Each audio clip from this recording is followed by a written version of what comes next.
দেখুন, আপনি এবং আমি কখনোই প্রলুব্ধ হওয়া থেকে বাঁচতে পারবো না। হারাম সবসময় আমাদের সামনে আসবে, আর এটা সবসময় আমাদেরকে আহ্বান করবে। আর শাইতানু ইয়াইদুকুমুল ফাকর, শয়তান তোমাদেরকে দেউলিয়াতের প্রতিশ্রুতি দিবে। অন্য কথায়, যখন আপনি হালাল পথে চলবেন, শয়তান আপনাকে প্রতিশ্রুতি দিবে তুমি সুযোগ হারিয়ে ফেলছো, তুমি বঞ্চিত হচ্ছ, সবাই কত মজা করছে, তুমি অনেক মজা করতে পারতে, তুমি আরও অর্থ উপার্জন করতে পারতে, তুমি আরও ইন্দ্রিয় সুখ উপভোগ করতে পারতে। সেই সব সময় আপনার কাছে বিজ্ঞাপন দিতে থাকবে বিকল্প পণ্যের, বিকল্প পন্থার, নিজের কামনাকে চরিতার্থ করার। কিছু যায় আসে না যে কতটুকু কোরআন মুখস্থ করেছেন, কিছুই যায় আসে না যে কি পরিমাণ তাহাজ্জুদ আপনি পড়েছেন, এগুলো কোনোটাতেই আসে যায় না। শয়তান থামবে না। দিন শেষে আপনি তো একজন মানুষই, দিন শেষে কামনা বাসনাগুলো আপনার মাঝে থাকবে, আর শয়তান থামবে না, সে আপনার পেছনে লেগেই থাকবে। শয়তানের একটা কৌশল আল্লাহ বর্ণনা করেছেন। তার মনস্তাত্ত্বিক কৌশলটি হল যায়্যানা লাহুমুশ শাইতানু আমালাহুম। শয়তান তাদের কাজগুলোকে তাদের কাছে আকর্ষণীয় করে দেয়। শয়তান আপনার কাছে আসবে, আপনাকে প্রলুব্ধ করবে। তখন আপনি বলবেন, হ্যাঁ এটা খারাপ, কিন্তু আমি তো অনেক ভালো কাজও করি। হ্যাঁ আমি এলোমেলো কাজ করছি, কিন্তু আমি তো নামাজও পড়ছি। আর আমি তো কাফেরও না, তো সমস্যার কিছু নেই। আর এইবার করেই আমি থেমে যাব। এমন না যে আমি এটা করতেই থাকবো, শুধু একবারই করব। এভাবে নিজেকে সব ধরনের যুক্তি দিতে থাকেন, নিজে নিজে এটাকে বৈধতা দিতে থাকেন। আপনার চিন্তায় এটা এখন আর অতটা খারাপ না। আর তারপর যখন এমন মানুষ চারপাশে থাকেন যাদেরকে বলেন যে এটা তো খারাপ, আর তারপর যখন এমন মানুষের চারপাশে থাকেন যাদেরকে বলেন যে এটা তো খারাপ, তারাও আপনাকে বলে, না ভাই কাম অন, এটা অতটা খারাপ না, থামো তো, এরকম কথা বলো না, না আল্লাহ ওইরকম না, আল্লাহ তোমাকে শাস্তি দিবেন না, কেন এরকম হতাশাজনক কথা বলছো, তুমি অতিরিক্ত চিন্তা করো। আপনি তা শুনেন, আর এটা আপনাকে প্রভাবিত করতে শুরু করে। কিন্তু যখন কাজটা করে ফেলেছেন, যেটাই করেছেন, হতে পারে এটা অ্যালকোহল অথবা অন্য কোনো মাদক, এটা কারোর সাথে সম্পর্ক হতে পারে, সেটা যাই হোক, যখন নিজেকে বলেন যে এটাই শেষবার, কিন্তু এটাই শেষ তো না। কারণ যখনই কাজটা ঘটে যায় আর কয়েকদিনের মধ্যে অনুশোচনাও কেটে যায়, তখন মোবাইলে আরেকটা মেসেজ চলে আসে, তারপর আরেকটা দাওয়াত আসে, তারপর আপনি বলেন না এটাই শেষবার, আবারও সেই চক্রে আটকে যান, আর আবারও সেটা করেন, আর তা করতেই থাকেন। শয়তান ঠিক এটাই চেয়েছিল।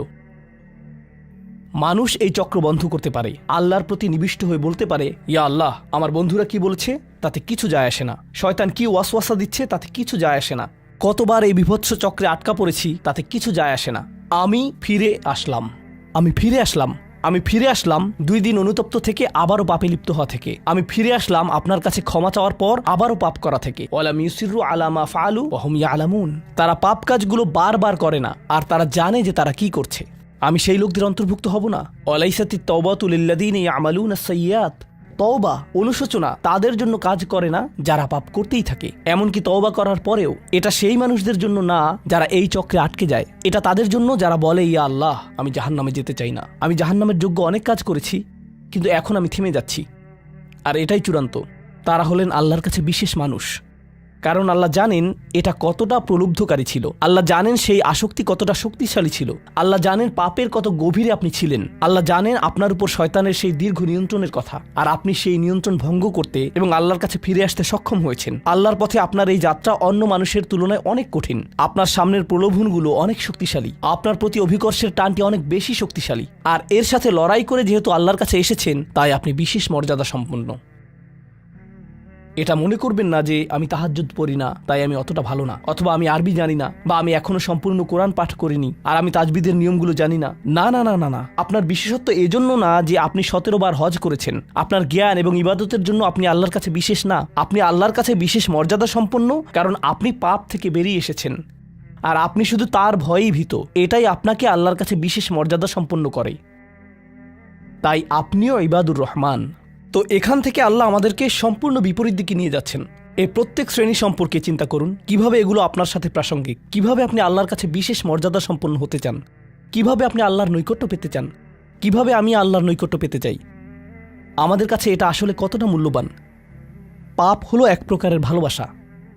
আমরা এর মোহে পড়ে যাই, আমরা এতে আসক্ত হয়ে যাই।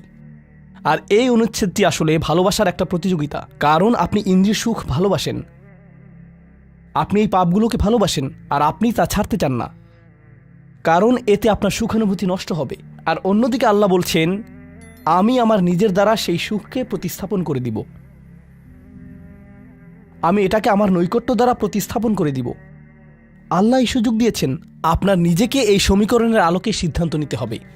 আপনি এই পরিস্থিতিতে পড়বেন, অন্য কেউ জানবে না, কেউ জানবে না যে আপনার মাথায় কি সংগ্রাম চলছে, কেউ জানবে না, শুধু আল্লাহ জানবেন। আর প্রসঙ্গক্রমে উদাহরণস্বরূপ আপনাদের কেউ কেউ যখন হারাম সম্পর্কে জড়ান, নিশ্চিত বলছি না, আপনাদেরকে অভিযুক্ত করছি না, কোনো মানুষ, আপনারা না, কোনো মানুষ যাদেরকে আপনারা চিনেন, তারা হয়তো অনৈতিক সম্পর্কে জড়িত, আর আপনি তা থেকে বের হতে চাচ্ছেন। তো আপনি এই আলোচনা শুনে তাকে মেসেজ দিলেন, আমি আর এটা করতে পারবো না। সে উত্তর দিল, তুমি কি আমাকে ভালোবাসো না? তুমি এখন আমাকে ঘৃণা করো? তুমি কি মনে করো যে আমি তোমার জাহান্নামে যাবার কারণ? আমি কি এতটাই খারাপ?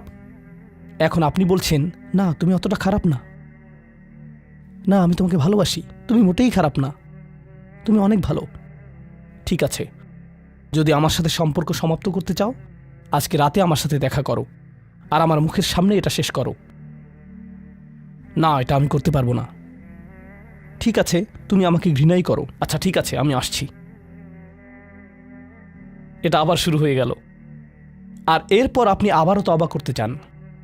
দেখতে পাচ্ছেন, এটা শুধুমাত্র আপনি না, আপনি হয়তো আবেগগতভাবে কোনো কিছুতে জড়িয়ে যেতে পারেন, আর এখন আপনি আবেগগতভাবে ব্ল্যাকমেলের শিকার হচ্ছেন। এর দ্বারা আপনি খারাপ বোধ করবেন। আপনাকে এর বিরুদ্ধে যুদ্ধ করতে হবে, আপনাকে এটা অবদমন করতে হবে, আর আপনাকে উপলব্ধি করতে হবে যে আপনি হয়তো কাউকে হতাশ করছেন, কিন্তু আল্লাহকে সন্তুষ্ট করছেন। আর আপনি এটা শুধু নিজের জন্যই করছেন না, বরং এটা ওই মেয়ের জন্যও করছেন, বা ওই ছেলের জন্যও করছেন যে আপনার মেসেজের জবাব দিচ্ছে। সে আল্লাহর সামনে দাঁড়াবে, এটাও আপনি চান না। আপনি যদি তাকে আসলেই ভালোবাসেন, শুধুমাত্র যদি তাকে কামনা না করেন, বরং তাকে ভালোবাসেন, তাহলে আপনি তাকেও রক্ষা করতে চাইবেন। তো এখন আমরা খুবই অপ্রত্যাশিত স্থানে চলে যাচ্ছি। আল্লাহর কাছে আরও কে বিশেষ মর্যাদা সম্পন্ন? আল্লাযীনা ইযা আনফাকু লাম ইউসরিফু ওয়া লাম ইয়াকতুরু ওয়া কানা বাইনা যালিকা কওয়ামা। এই মানুষেরা যখন তারা অর্থ ব্যয় করে, তারা সকল অর্থ উড়িয়ে দেন না, তারা অতিরিক্ত খরচ করেন না, আর তারা কৃপণও নয়। তারা অনেক বেশি খরচ করেন না, আর তারা অনেক কমও খরচ করেন না। তাদের বাজেট ভারসাম্যপূর্ণ। বাজেটের সাথে আল্লাহর নৈকট্যের সম্পর্ক কি? সম্পর্ক রয়েছে, কারণ আল্লাযীনা ফি আমওয়ালিহিম হাক্কুন মালুম, তাদের অর্থে অন্যদের অধিকার রয়েছে যা সুবিদিত। আপনার পিতামাতার অর্থনৈতিক সহায়তা প্রয়োজন, আপনার সন্তান, আপনার ভাই বোন, আপনার স্ত্রীর প্রয়োজন, এমন অনেক ক্ষেত্র রয়েছে যার জন্য আপনার অর্থ প্রয়োজন। কিন্তু যখন আপনি প্রয়োজনহীন জিনিসে আসক্ত হয়ে পড়েন, আর আপনার অর্থ যখন ব্যয় হয় সিনেমার পর সিনেমা, সিনেমার পর সিনেমায়, সাবস্ক্রিপশনের পর সাবস্ক্রিপশনে, গেমের পর গেম, এরপর গেমে, গাড়ির জন্য নতুন যন্ত্রাংশ কেনার পেছনে, যেই চাকা দেখতে উল্টো দিকে ঘূর্ণায়মান, তার প্রয়োজন আপনার নেই। সেগুলো আপনি দেখবেন না যখন আপনি গাড়ি চালাবেন, সেটা অন্য কেউ দেখবে। এগুলো ঘুরবে অন্য কারোর জন্য, আপনার জন্য না। যন্ত্রাংশ অথবা ডিভাইস। আপনি নতুন আইফোন ছাড়াও বেঁচে থাকবেন, এতে কোনো ক্ষতি হবে না। স্যামসাং যদিও কিছুটা বিপজ্জনক, তারপরও অনেক বোনেরা পার্স অথবা ব্যাগের জন্য এমনটা করেন। ও আল্লাহ, এই ব্যাগগুলোর কোনোটার দাম কয়েক লাখ টাকা। বলছি না যে আপনি এগুলোর কোনোটাই কিনতে পারবেন না, কিন্তু আল্লাহ বলছেন ঠিক আছে খরচ করো, কিন্তু অতিরিক্ত খরচ করো না। আপনাদের কারো কারো জন্য আবার সবচেয়ে খুশির বিষয় হলো টাকা ধরে রাখা। আপনি স্ত্রীকে সাথে নিয়ে সুপার শপে গিয়েছেন, তিনি এক প্যাকেট দুধ নিলেন। আমাদেরকে এত বেশি দুধ প্রয়োজন, ছোট প্যাকেট নিতে পারো না? ডিসকাউন্টের জন্য অপেক্ষা করতে পারো না? এটা দুধ, এটা ডিম, এগুলো নিয়ে কৃপণতা না করলে হয় না? এমন মানুষ রয়েছে যারা প্রাপ্য মানুষদের টাকা ধরে রাখে। আপনার সন্তানদের অর্থ প্রয়োজন, তাদের চলার জন্য কিছুটা পকেট খরচ প্রয়োজন, আপনার স্ত্রীর কিছুটা অর্থ প্রয়োজন। যদি তিনি গৃহ ব্যবস্থাপনার দায়িত্বে থাকেন আর তিনি নিজে উপার্জন না করেন, আর তিনি আপনার কাছে বলেন আমি কি 500 টাকা পেতে পারি? কিসের জন্য তোমার টাকা প্রয়োজন? আমাকে সম্পূর্ণ প্রতিবেদন প্রদান করবে, সকল রিসিট দেখাবে। দাঁড়ান, 1 মিনিট থামুন। এটা লাম ইয়াকতুরু, এটা আপনার জন্য চ্যালেঞ্জ হতে পারে। আপনি যদি আল্লাহর নৈকট্য লাভ করতে চান, আপনার পরিবারের খাবারের প্রসঙ্গ আসলে তাদেরকে জঞ্জালের মতো বিবেচনা করবেন না। আপনার জন্য সর্বোত্তম খরচের খাত হলো আপনার পরিবার। নিজের পরিবারের সাথে এরকম খারাপ আচরণ করবেন না, কিন্তু অতিরিক্ত খরচও করবেন না।